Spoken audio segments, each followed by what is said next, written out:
যদি বলা হয় আপনার পছন্দের তালিকায় 5 জনকে রাখতে, আপনি কাদেরকে রাখবেন?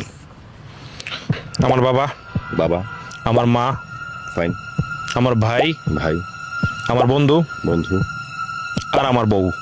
আপনার বউ। Okay fine. এখন যদি বলা হয় এই 5 জনের মধ্যে 2 জনকে বাদ দিতে, তাহলে আপনি কোন 2 জনকে বাদ দিবেন? আমি আমার বন্ধু আর আমার বাবাকে বাদ দেব। বন্ধু এবং বাবা। বাবা থাকে কে? আপনার স্ত্রী, আপনার মা এবং আপনার ভাই। ভাই। ওকে, এই 3 জনের মধ্যে যদি বলা হয় আরো 1 জনকে বাদ দিতে হবে, তাহলে আপনি কাকে বেছে নেবেন?